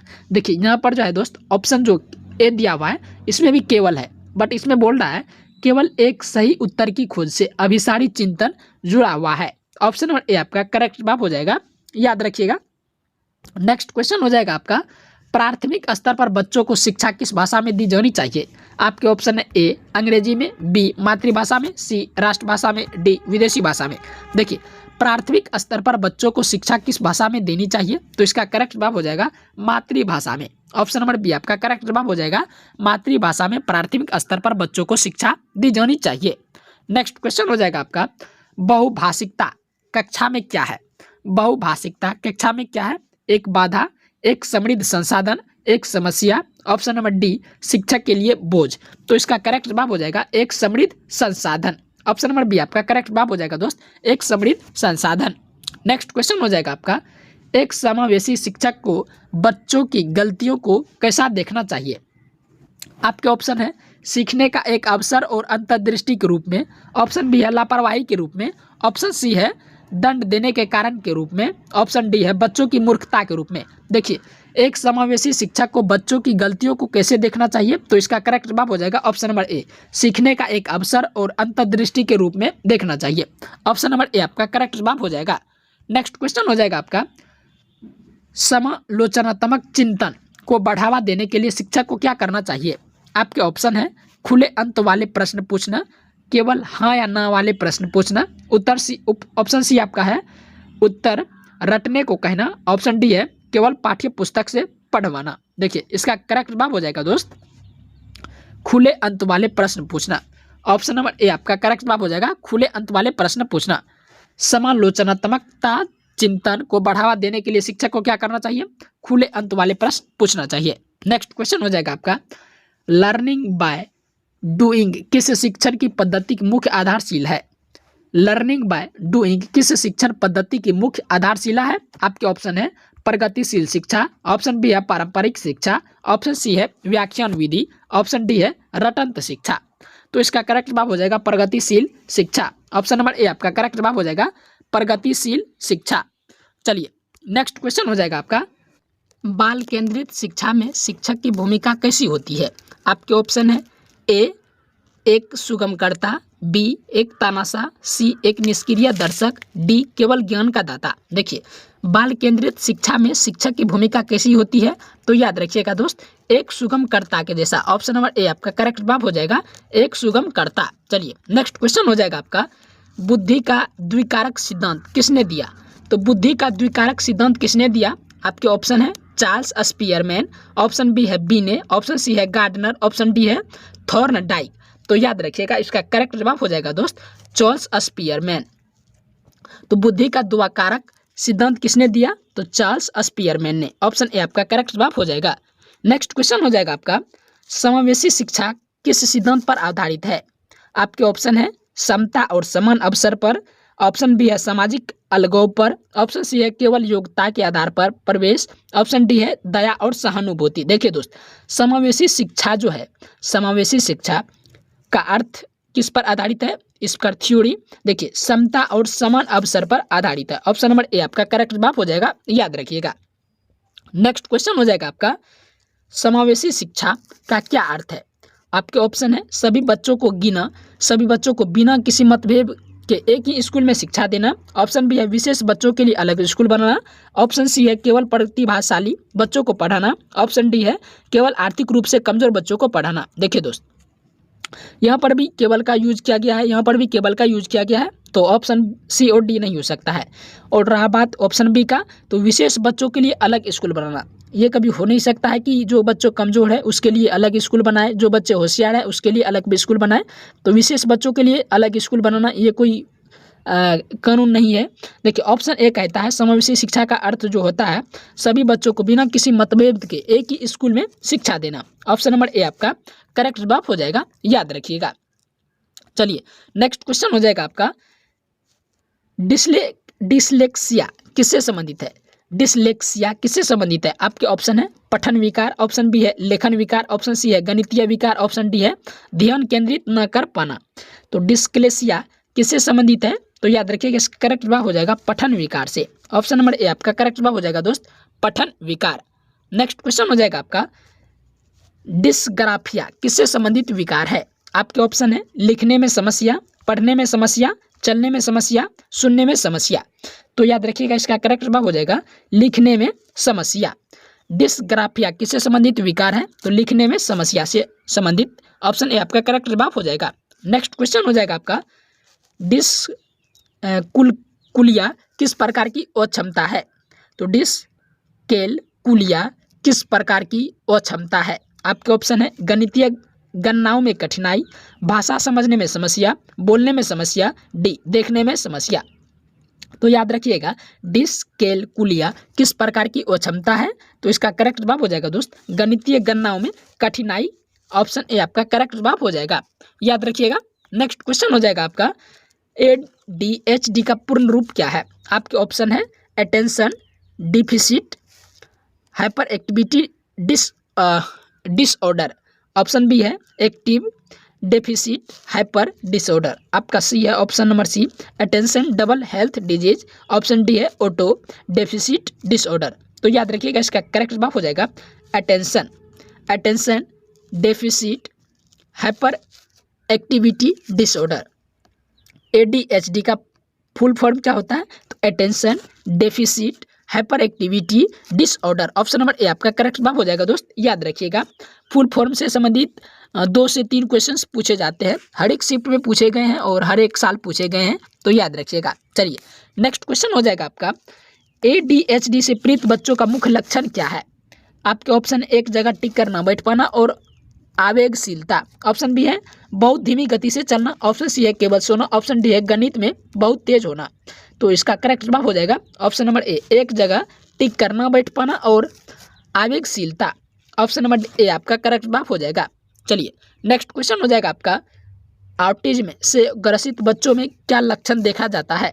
ऑटिज्म से ग्रसित बच्चे में क्या लक्षण देखा जाता है? आपके ऑप्शन है सामाजिक संप्रेषण में कठिनाई और दोहरावदार व्यवहार, ऑप्शन बी है बहुत अधिक बोलना, ऑप्शन सी है उच्च शारीरिक क्षमता, ऑप्शन डी है केवल गणित में समस्या। देखिए ऑटिज्म से ग्रसित बच्चे में क्या लक्षण देखा जाता है? तो इसका करेक्ट जवाब हो जाएगा ऑप्शन नंबर ए, सामाजिक संप्रेषण में कठिनाई और दोहरावदार व्यवहार। ऑप्शन नंबर ए आपका करेक्ट जवाब हो जाएगा दोस्त, याद रखिएगा। चलिए नेक्स्ट क्वेश्चन हो जाएगा आपका, डिस्प्रेक्सिया किस कौशल को प्रभावित करता है? डिस्प्रेक्सिया किस कौशल को प्रभावित करता है? आपके ऑप्शन है ए गति समन्वय, बी केवल पढ़ना, सी केवल सुनना, डी केवल गिनना। तो केवल गिनना, केवल सुनना, केवल पढ़ना। तो इसका राइट आंसर हो जाएगा ऑप्शन नंबर ए, गति समन्वय। डिस्प्रेक्सिया किस कौशल को प्रभावित करता है? तो गति समन्वय को, याद रखिएगा। नेक्स्ट क्वेश्चन हो जाएगा आपका, दृष्टिबाधित छात्रों के लिए कौन सी सामग्री उपयोगी है? आपके ऑप्शन है स्पर्शनीय सामग्री और ब्रेल लिपि। ऑप्शन बी है केवल छोटी छपाई की किताबें। ऑप्शन सी है केवल मुख फिल्में। ऑप्शन डी है केवल ब्लैक बोर्ड। देखिए, दृष्टिबाधित छात्रों के लिए कौन सी सामग्री उपयोगी है? तो स्पर्शनीय सामग्री और ब्रेल लिपि। ऑप्शन नंबर ए आपका करेक्ट जवाब हो जाएगा, स्पर्शनीय सामग्री और ब्रेल लिपि आपका राइट आंसर हो जाएगा। आपका नेक्स्ट क्वेश्चन हो जाएगा, दृष्टिबाधित छात्रों के लिए कौन सी सामग्री उपयोगी है? दृष्टिबाधित छात्रों के लिए क्वेश्चन रिपीट हो चुका है, तो याद रखिएगा स्पर्शनीय सामग्री और ब्रेल लिपि। ऑप्शन नंबर ए आपका करेक्ट जवाब हो जाएगा। चलिए नेक्स्ट क्वेश्चन हो जाएगा आपका, ब्रेल लिपि का आविष्कार किसने किया था? ब्रेल लिपि का आविष्कार किसने किया था? आपके ऑप्शन है Louis Braille, Charles Braille, John Braille या फिर थॉमस ब्रेल। तो ब्रेल लिपि का आविष्कार किसने किया था? तो इसका करेक्ट जवाब हो जाएगा दोस्त, लुई ब्रेल ने। ब्रेल लिपि का आविष्कार किसने किया था? तो Louis Braille. Option number A आपका करेक्ट जवाब हो जाएगा। नेक्स्ट क्वेश्चन हो जाएगा आपका, प्रतिभाशाली बच्चों की पहचान का लक्षण क्या है? प्रतिभाशाली बच्चों की पहचान का लक्षण क्या है? आपके ऑप्शन है जिज्ञासा, त्वरित सोच और समस्याओं का मौलिक समाधान। ऑप्शन बी है धीमा गति से सीखना। ऑप्शन सी है दूसरों पर निर्भर रहना। ऑप्शन डी है कम बुद्धि लब्धि। तो इसका राइट आंसर हो जाएगा, प्रतिभाशाली बच्चों की पहचान का लक्षण क्या है? जिज्ञासा। उसके प्रतिभाशाली जो बच्चे होते हैं उसमें जिज्ञासा उत्पन्न होती है कि हमें पढ़ना है, हमें कुछ करना है। इसके बाद त्वरित सोच, उसका जो सोच होता है, और समस्याओं का मौलिक समाधान, ये प्रतिभाशाली बच्चों की पहचान होती है। ऑप्शन नंबर ए आपका दोस्त करेक्ट जवाब हो जाएगा। चलिए नेक्स्ट क्वेश्चन हो जाएगा आपका, प्रतिभाशाली बच्चों को पढ़ाने के लिए कौन सी रणनीति सबसे उपयुक्त है? आपके ऑप्शन है संवर्धन कार्यक्रम और चुनौतीपूर्ण कार्य। ऑप्शन बी है बार बार आसान प्रश्न देना। ऑप्शन सी है उन्हें कक्षा से बाहर कर देना। ऑप्शन डी है केवल रटना। देखिए, प्रतिभाशाली बच्चों को पढ़ाने के लिए कौन सी रणनीति सबसे उपयुक्त है? तो याद रखिएगा, केवल रटना ये भी नहीं हो सकता है, उन्हें कक्षा से बाहर कर देना ये भी नहीं हो सकता, बार बार आसान प्रश्न देना ये भी नहीं हो सकता है। तो इसका करेक्ट जवाब हो जाएगा संवर्धन कार्यक्रम और चुनौतीपूर्ण कार्य। ऑप्शन नंबर ए आपका करेक्ट जवाब हो जाएगा दोस्त, याद रखिएगा। नेक्स्ट क्वेश्चन हो जाएगा आपका, समानता, इक्विलिटी और समानता, इक्विटी में क्या अंतर है? इक्विलिटी और इक्विटी में क्या अंतर है? आपके ऑप्शन है समानता सभी को एक जैसी देती है, समता आवश्यकता के अनुसार देती है, दोनों एक ही हैं। ऑप्शन सी है समता केवल अमीर बच्चों के लिए। ऑप्शन डी है समानता केवल परीक्षा के लिए। तो इसका करेक्ट जवाब हो जाएगा दोस्त, समानता सभी को एक जैसी देती है, समता आवश्यकता के अनुसार देती है। ऑप्शन नंबर ए आपका करेक्ट जवाब हो जाएगा, याद रखिएगा। नेक्स्ट क्वेश्चन हो जाएगा आपका, RPWD अधिनियम किस वर्ष पारित हुआ था? आपके ऑप्शन है 2016, 2015, 2020, 1995। तो RPWD अधिनियम किस वर्ष शामिल हुआ था? तो याद रखिएगा, इसका करेक्ट जवाब हो जाएगा दोस्त 2016 ईस्वी में। ऑप्शन नंबर ए आपका करेक्ट जवाब हो जाएगा 2016। चलिए नेक्स्ट क्वेश्चन हो जाएगा आपका, RPWD एक्ट 2016 के अनुसार कितनी विकलांगताओं को शामिल किया गया? तो कितनी विकलांगताओं के अनुसार शामिल किया गया? तो इसका करेक्ट जवाब हो जाएगा ऑप्शन नंबर ए 21 को। RPWD एक्ट 2016 के अनुसार कितनी विकलांगताओं को शामिल किया गया? तो 21 विकलांगताओं को। एक ऑप्शन ए आपका करेक्ट जवाब हो जाएगा। नेक्स्ट क्वेश्चन है आपका, समावेशी स्कूल में भौतिक बाधाओं को दूर करने के लिए क्या होना चाहिए? आपके ऑप्शन है रैंप और लिफ्ट की सुविधा। ऑप्शन बी है केवल सीढ़ियाँ। ऑप्शन सी है ऊंची कक्षाएं। ऑप्शन डी है केवल बदलाव नहीं। तो ऑप्शन बी आपका कैंसिल रॉन्ग हो जाएगा, केवल सीढ़ियाँ केवल लगाया हुआ है। देखिए ऑप्शन ए जो है रैंप और लिफ्ट की सुविधा। ऑप्शन नंबर ए आपका करेक्ट जवाब हो जाएगा, रैंप और लिफ्ट की सुविधा। नेक्स्ट क्वेश्चन हो जाएगा आपका, सुनने में असमर्थ बच्चे की शिक्षा के लिए क्या उपयोगी है? आपके ऑप्शन है सांकेतिक भाषा और दृश्य सामग्री, केवल रेडियो, केवल बोलकर पढ़ाना, पीछे पढ़ाना। ऑप्शन नंबर इसका राइट आंसर हो जाएगा सांकेतिक भाषा और दृश्य सामग्री। ऑप्शन नंबर ए आपका करेक्ट जवाब हो जाएगा। ऑप्शन बी है केवल रेडियो से, नहीं होगा। ऑप्शन सी है केवल बोलकर पढ़ना, नहीं। केवल पीछे, नहीं। तो ऑप्शन ए आपका करेक्ट जवाब हो जाएगा सांकेतिक भाषा और दृश्य सामग्री। नेक्स्ट क्वेश्चन हो जाएगा आपका, वंचित वर्ग के बच्चों को शामिल करने के लिए शिक्षक को क्या करना चाहिए? तो वंचित वर्ग के बच्चों को शामिल करने के लिए शिक्षक को क्या करना चाहिए? आपके ऑप्शन है उनकी पृष्ठभूमि और अनुभवों का कक्षा में सम्मान करना। ऑप्शन बी है उन्हें अलग बैठाना। ऑप्शन सी है उन्हें नीचा दिखाना। ऑप्शन डी है केवल अमीर बच्चों से दोस्ती करना। देखिए, तो वंचित वर्ग के बच्चों को शामिल करने के लिए शिक्षक को क्या करना चाहिए? तो इसका राइट आंसर हो जाएगा उनकी पृष्ठभूमि और अनुभवों का कक्षा में सम्मान करना। ऑप्शन ए आपका करेक्ट जवाब हो जाएगा दोस्त, याद रखिएगा। नेक्स्ट क्वेश्चन हो जाएगा आपका, क्या समावेशी शिक्षा केवल दिव्यांग बच्चों के लिए है? तो ऑप्शन ए है नहीं, यह सभी प्रकार के विधिही बच्चों के लिए है। हाँ, केवल शारीरिक रूप से विकलांगों के लिए। ऑप्शन सी केवल मंदबुद्धि बच्चों के लिए। ऑप्शन डी केवल अनाथ बच्चों के लिए। ऑप्शन सी नहीं होगा, ऑप्शन डी भी नहीं होगा। ऑप्शन नंबर ए और बी। देखिए, क्या समावेशी शिक्षा केवल दिव्यांग बच्चों के लिए है? तो याद रखिएगा दोस्त, नहीं, यह सभी प्रकार के विविध बच्चों के लिए है। ऑप्शन नंबर ए आपका करेक्ट जवाब हो जाएगा, यह सभी प्रकार के विविध बच्चों के लिए है। चलिए, नेक्स्ट क्वेश्चन हो जाएगा आपका, विशेष आवश्यकता वाले बच्चों के लिए का क्या उद्देश्य है? तो विशेष आवश्यकता वाले बच्चों के लिए क्या उद्देश्य है? तो याद रखिएगा, आपके ऑप्शन है प्रत्येक बच्चों की आवश्यकता के अनुसार व्यक्तिगत लक्ष्य तय करना। ऑप्शन बी है सभी के लिए एक जैसा पेपर बनाना। ऑप्शन सी है बच्चे को फेल करना। ऑप्शन डी है केवल रिपोर्ट कार्ड छापना। देखिए, विशेष आवश्यकता वाले बच्चों के लिए क्या उद्देश्य है? तो इसका करेक्ट जवाब हो जाएगा प्रत्येक बच्चों की आवश्यकता के अनुसार व्यक्तिगत लक्ष्य तय करना। ऑप्शन नंबर ए आपका करेक्ट जवाब हो जाएगा दोस्त, याद रखिएगा। नेक्स्ट क्वेश्चन हो जाएगा आपका, समावेशी कक्षा में लचीला पाठ्यक्रम क्यों जरूरी है? आपके ऑप्शन है ताकि विभिन्न क्षमताओं वाले बच्चों की जरूरतें पूरी हो सके। ऑप्शन बी है केवल परीक्षा आसान करने के लिए। ऑप्शन सी है शिक्षकों का कम करने के लिए। ऑप्शन डी है कोई ज़रूरत नहीं है। देखिए, इसका जो करेक्ट जवाब हो जाएगा ना, ऑप्शन नंबर बी। देखिए, केवल परीक्षा आसान करने के लिए, केवल यूज किया गया है, नहीं होगा। शिक्षकों का काम कम करने के लिए, नहीं दोस्त, शिक्षकों का काम करने के लिए समावेशी शिक्षा का जरूरी नहीं होता है। शिक्षकों का काम है कि बच्चों को ढंग से पढ़ाना। देखिए, ऑप्शन डी कह रहा है कोई ज़रूरत नहीं है। दोस्त, समावेशी शिक्षा में लचीला पाठ्यक्रम क्यों जरूरी है? तो इसमें लिखा हुआ ऑप्शन डी कोई ज़रूरत नहीं है। इस ऑप्शन का कोई मायने नहीं रखता है दोस्त, और इस ऑप्शन का भी कोई मायने नहीं रखता, इस ऑप्शन का भी कोई मायने नहीं रखता है। देखिए, बात हुआ ऑप्शन नंबर ए का, समावेशी शिक्षा में लचीला पाठ्यक्रम क्यों जरूरी है? ताकि विभिन्न क्षमताओं वाले बच्चों की जरूरतें पूरी हो सके। तो ऑप्शन नंबर ए आपका करेक्ट जवाब हो जाएगा, याद रखिएगा।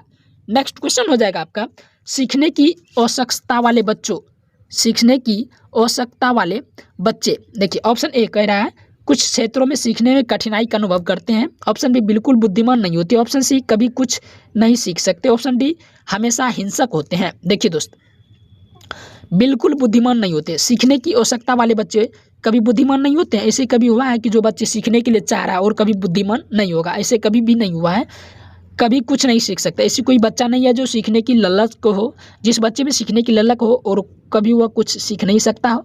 नहीं, ये भी ऑप्शन गलत है। ऑप्शन डी कह रहा है हमेशा हिंसक होते हैं। नहीं दोस्त, हमेशा हिंसक नहीं होते हैं। सीखने की आवश्यकता वाले बच्चे जो है कुछ क्षेत्रों में सीखने में कठिनाई का अनुभव करते हैं। जब जो बच्चा सीखेगा वही बच्चे कठिनाई का भी अनुभव करेगा। तो ऑप्शन नंबर ए आपका करेक्ट जवाब हो जाएगा, याद रखिएगा। नेक्स्ट क्वेश्चन हो जाएगा आपका, सृजनात्मक बच्चे की पहचान के लिए कौन सा प्रश्न सबसे उपयुक्त है? आपके ऑप्शन है इस समस्या के अलग अलग समाधान क्यों हो सकते हैं। ऑप्शन बी है भारत की राजधानी क्या है। ऑप्शन सी है 2+2 कितना होता है। ऑप्शन डी है क्या आप कल स्कूल आए थे। देखिए, सृजनात्मक बच्चे की पहचान के लिए कौन सा प्रश्न सबसे उपयुक्त होता है? तो इसमें होता है इस समस्या के लिए अलग अलग समाधान क्यों हो सकते हैं। तो ऑप्शन नंबर ए आपका करेक्ट जवाब हो जाएगा।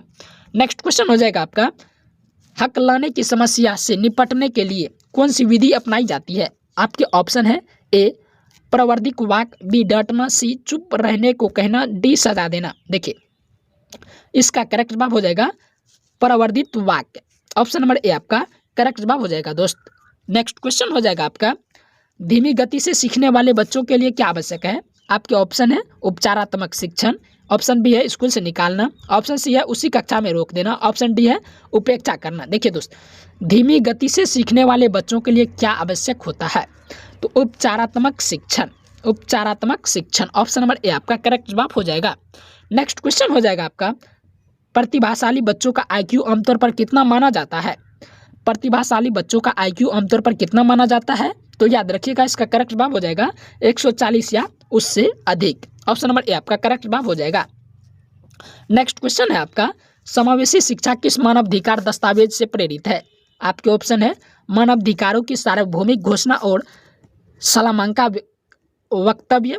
ऑप्शन बी है केवल किसी देश के कानून से। ऑप्शन सी है केवल खेल नीति से। ऑप्शन डी है इनमें से कोई नहीं, केवल किसी देश के कानून से। ऑप्शन सी गलत है, ऑप्शन सी भी गलत है, केवल खेल नीति से। ऑप्शन डी, देखिए समावेशी शिक्षा किस मानवाधिकार दस्तावेज से प्रेरित है? तो ऑप्शन नंबर ए आपका करेक्ट जवाब हो जाएगा। याद रखिएगा दोस्त, मानवाधिकारों की सार्वभौमिक घोषणा और सलामांका वक्तव्य। तो ऑप्शन नंबर ए आपका करेक्ट जवाब हो जाएगा, याद रखिएगा। चलिए नेक्स्ट क्वेश्चन हो जाएगा आपका, अधिगम आवश्यकता कैसी स्थिति है? आपके ऑप्शन है एक परिवर्तनशील या गतिशील अवस्था, एक अस्थिर अवस्था जो कभी नहीं बदलती, एक मानसिक बीमारी, शारीरिक अपंगत। देखिए दोस्त, अधिगम आवश्यकता कैसी स्थिति है? तो एक परिवर्तनशील गतिशील अवस्था है। ऑप्शन नंबर ए आपका करेक्ट जवाब हो जाएगा, याद रखिएगा। ऑप्शन बी कह रहा है एक अस्थिर अवस्था जो कभी नहीं बदलती। एक अस्थिर अवस्था जो कभी नहीं बदलती है, ऐसी कभी हो नहीं सकता है कि जो कभी ना बदले। एक मानसिक बीमारी नहीं दोस्त, शारीरिक अपंगता नहीं दोस्त। ऑप्शन ए आपका करेक्ट जवाब हो जाएगा, याद रखिएगा। नेक्स्ट क्वेश्चन है, अफेजिया किससे संबंधित अक्षमता है? अफेजिया किसे असंबंधित क्षमता है? ऑप्शन ए है भाषा को समझने और संप्रेषण की अक्षमता। ऑप्शन बी है चलने में असमर्थता। ऑप्शन सी है लिखने में की असमर्थता। ऑप्शन डी है गणित न समझ पाना। अफेजिया किसे संबंधित अक्षमता है? तो याद रखिएगा, इसका करेक्ट जवाब हो जाएगा ऑप्शन नंबर ए, भाषा को समझने और संप्रेषण की अक्षमता। ऑप्शन नंबर ए आपका करेक्ट जवाब हो जाएगा दोस्त, याद रखिएगा। नेक्स्ट क्वेश्चन हो जाएगा आपका, समावेशी कक्षा में विभेदी अनुदेशन का क्या अर्थ है? तो ऑप्शन नंबर ए आपका करेक्ट जवाब हो जाएगा बच्चों की विविध जरूरतों के अनुसार अलग अलग शिक्षण रणनीतियां अपनाना। ऑप्शन नंबर ए आपका करेक्ट जवाब हो जाएगा। ऑप्शन बी कह रहा है सभी को एक ही तरीके से पढ़ाना नहीं दोस्त, बच्चों में भेदभाव करना नहीं, केवल टॉपर बच्चों को पढ़ाना नहीं। ऑप्शन नंबर ए आपका करेक्ट जवाब हो जाएगा। नेक्स्ट क्वेश्चन है आपका, राष्ट्रीय शिक्षा नीति में शैक्षणिक ढांचा क्या है? तो याद रखिएगा, राष्ट्रीय शिक्षा नीति में शैक्षणिक ढांचा क्या है? 5+3+3+4। तो ऑप्शन नंबर ए आपका करेक्ट जवाब हो जाएगा 5+3+3+4। ऑप्शन नंबर ए आपका करेक्ट जवाब हो जाएगा, याद रखिएगा। नेक्स्ट क्वेश्चन हो जाएगा आपका, एनईपी 2020 किस पर सबसे अधिक बल देती है? तो एनईपी 2020 किस पर सबसे अधिक बल देती है? याद रखिएगा, अवधारणात्मक समझ और रटंत मुक्त अधिगम को। ऑप्शन नंबर ए आपका करेक्ट जवाब हो जाएगा। ऑप्शन बी कह रहा है केवल बोर्ड परीक्षाओं पर नहीं दोस्त, अंग्रेजी माध्यम अनिवार्य करने पर नहीं, किताबों की संख्या बढ़ने नहीं। ऑप्शन नंबर ए आपका करेक्ट जवाब हो जाएगा। नेक्स्ट क्वेश्चन है आपका, एनईपी 2020 में परख क्या है? तो एनईपी 2020 में परख क्या है? याद रखिएगा, एक नया स्कूल नहीं, एक शिक्षक संघ नहीं, एक खेल प्रतियोगिता नहीं दोस्त, एक राष्ट्रीय मूल्यांकन केंद्र है। तो एनईपी 2020 में परख क्या है? तो एक राष्ट्रीय मूल्यांकन केंद्र है। ऑप्शन नंबर ए आपका करेक्ट जवाब हो जाएगा। नेक्स्ट क्वेश्चन हो जाएगा आपका, निपुण भारत मिशन का मुख्य लक्ष्य क्या है? तो निपुण भारत मिशन का मुख्य लक्ष्य है कक्षा 3 तक बुनियादी साक्षरता और संख्या ज्ञान प्राप्त करना। ऑप्शन नंबर ए आपका करेक्ट जवाब हो जाएगा। तो याद रखिएगा, निपुण भारत का मिशन का मुख्य लक्ष्य क्या है? कक्षा 3 तक बुनियादी साक्षरता और संख्या ज्ञान प्राप्त करना। नेक्स्ट क्वेश्चन हो जाएगा आपका, आंतरिक अभिप्रेरणा का उदाहरण कौन सा है? आंतरिक अभिप्रेरणा का उदाहरण है अपनी उत्सुकता और आत्मसंतुष्टि के लिए पढ़ना। ऑप्शन नंबर ए आपका करेक्ट जवाब हो जाएगा दोस्त, अपनी उत्सुकता और आत्मसंतुष्टि के लिए पढ़ना। नेक्स्ट क्वेश्चन हो जाएगा आपका, वह अभिप्रेरणा का एग्जाम्पल कौन सा है? आपके ऑप्शन है पुरस्कार या प्रशंसा पाने के लिए बढ़ना, अपनी खुशी के लिए चित्र बनाना। ऑप्शन सी है ज्ञान पाने के लिए किताब पढ़ना। ऑप्शन डी है खुद को साबित करने के लिए अभ्यास करना। तो वह अभिप्रेरणा का एग्जाम्पल होता है पुरस्कार या प्रशंसा पाने के लिए पढ़ना। ऑप्शन नंबर ए आपका करेक्ट जवाब हो जाएगा, याद रखिएगा। चलिए नेक्स्ट क्वेश्चन हो जाएगा आपका, संज्ञान और संवेग आपस में कैसे जुड़े हैं? तो याद रखिएगा, वे आपस में बुने हुए सहनीति हैं। तो ऑप्शन नंबर ए आपका करेक्ट जवाब हो जाएगा। संज्ञान और संवेग आपस में कैसे जुड़े हैं? वे आपस में बुने हुए सन्निहित हैं। ऑप्शन बी कह रहा है वो पूरी तरह एक दूसरे से स्वतंत्र है। नहीं दोस्त, संवेग का संज्ञान पर कोई प्रभाव नहीं पड़ता है। ऑप्शन डी कह रहा है केवल संज्ञान महत्वपूर्ण। नहीं दोस्त, संज्ञान और संवेग आपस में कैसे जुड़े हैं? वे आपस में बुने हुए सन्निहित हैं। ऑप्शन नंबर ए आपका करेक्ट जवाब हो जाएगा। नेक्स्ट क्वेश्चन हो जाएगा आपका, जब छात्र किसी कार्य को करने में बार बार असफल होता है तो उसमें कौन सी भावना डेवलप होती है? याद रखिएगा, अधिगम सहायता, अधिगम और सहायता। ऑप्शन नंबर ए आपका करेक्ट जवाब हो जाएगा।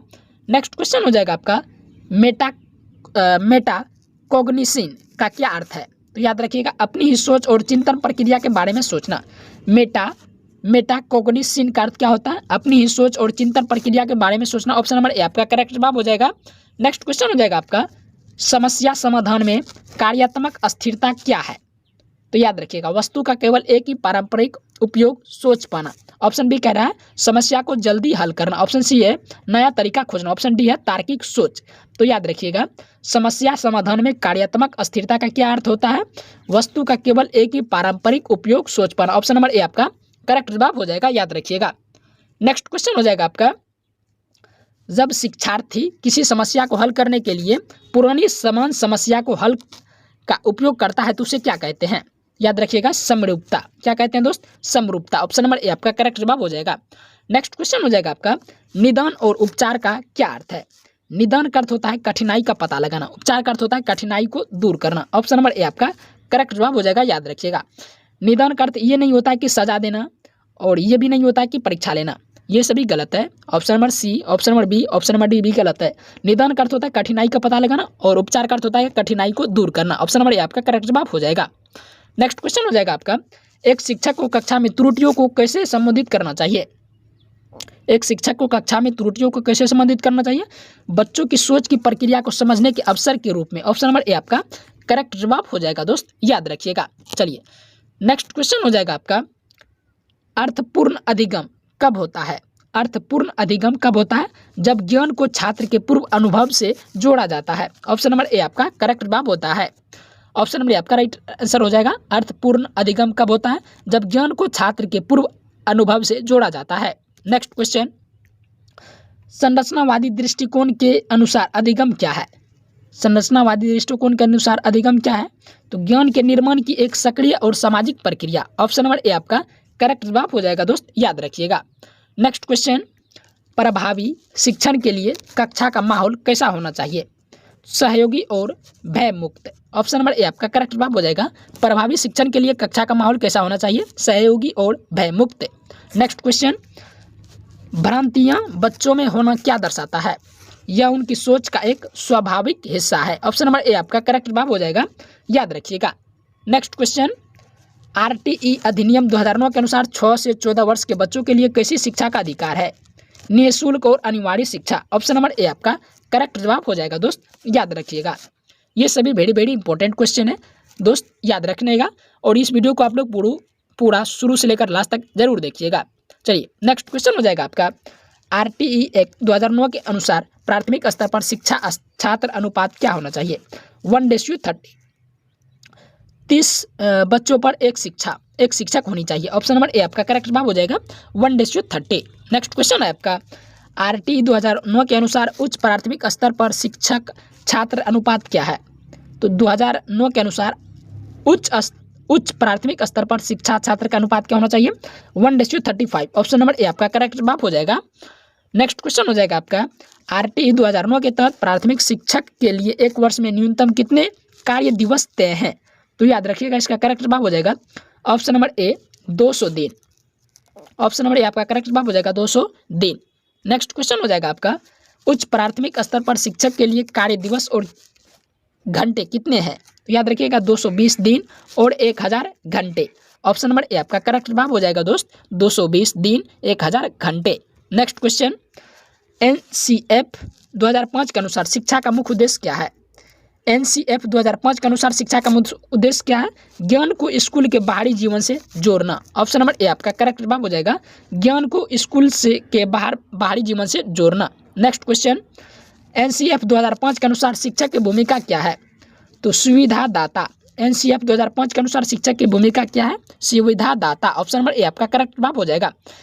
आप भी थोड़ा ऑप्शन नंबर बी देखिए, नेता, निदेशक, प्रबंधक, ये सब कभी हो नहीं सकता है। एनसीएफ 2005 के अनुसार शिक्षक की भूमिका क्या है? तो सुविधादाता। नेक्स्ट क्वेश्चन, सुविधादाता के रूप में शिक्षक का प्राथमिक कार्य क्या है? ऑप्शन नंबर ए आपका करेक्ट जवाब हो जाएगा, बच्चों के लिए सीखने का अनुकूलन और सुरक्षित वातावरण बनाना। ऑप्शन नंबर ए आपका करेक्ट जवाब हो जाएगा। ऑप्शन नंबर बी देखिए, केवल भाषण देना नहीं, केवल अनुशासन बनाए रखना नहीं, बोर्ड पर उत्तर लिखना नहीं। ऑप्शन नंबर ए आपका करेक्ट जवाब हो जाएगा, याद रखिएगा। नेक्स्ट क्वेश्चन, सहयोगात्मक अधिगम में बच्चे कैसे सीखते हैं? आपका राइट आंसर हो जाएगा एक दूसरे के साथ मिलकर और चर्चा करके। ऑप्शन नंबर ए आपका करेक्ट जवाब हो जाएगा दोस्त। सहयोगात्मक अधिगम में बच्चे कैसे सीखते हैं? एक दूसरे के साथ मिलकर और चर्चा करके। चलिए नेक्स्ट क्वेश्चन हो जाएगा आपका अधिगम। नेक्स्ट क्वेश्चन हो जाएगा, आगमन विधि में शिक्षण का क्रम क्या होता है? तो आगमन विधि में शिक्षण का क्रम क्या होता है? तो याद रखिएगा, इसका करेक्ट जवाब हो जाएगा दोस्त, उदाहरण से नियम की ओर। उदाहरण से नियम की ओर। ऑप्शन नंबर ए आपका करेक्ट जवाब हो जाएगा। नेक्स्ट क्वेश्चन हो जाएगा आपका, निगमन विधि में शिक्षण का क्रम क्या होता है? नियम से उदाहरण की ओर, उदाहरण से नियम की ओर, विशिष्ट से सामान्य की ओर, डी मूर्त से अमूर्त की ओर। नहीं दोस्त, ऑप्शन नंबर ए आपका करेक्ट जवाब हो जाएगा, नियम से उदाहरण की ओर। नेक्स्ट क्वेश्चन हो जाएगा आपका, शिक्षण अधिगम सामग्री का प्रयोग क्यों किया जाता है? अवधारणाओं को स्पष्ट और रुचिकर बनाने के लिए, कक्षा को केवल सजाने के लिए, केवल सजाने के लिए नहीं दोस्त, समय बिताने के लिए नहीं, शिक्षा के आराम नहीं, अवधारणाओं को स्पष्ट और रुचिकर बनाने के लिए। ऑप्शन नंबर ए आपका करेक्ट जवाब हो जाएगा, याद रखिएगा। शिक्षण अधिगम सामग्री में का प्रयोग क्यों किया जाता है? अवधारणाओं को स्पष्ट और रुचिकर बनाने के लिए। नेक्स्ट क्वेश्चन हो जाएगा आपका, प्राथमिक कक्षा में सूक्ष्म शिक्षण का मुख्य उपयोग क्या है? तो प्राथमिक कक्षा में सूक्ष्म शिक्षण का मुख्य उपयोग क्या है? तो याद रखिएगा, इसका करेक्ट जवाब हो जाएगा, छात्र शिक्षकों में शिक्षण कौशल डेवलप करना। ऑप्शन नंबर ए आपका करेक्ट जवाब हो जाएगा। दोस्तों, अगर यह वीडियो आपको पसंद आई हो तो वीडियो को जरूर लाइक करिएगा और चैनल पर नए हैं तो चैनल को जरूर सब्सक्राइब कर लीजिएगा। मिलते हैं नेक्स्ट वीडियो के साथ में, तब तक के लिए जय हिंद, टेक केयर।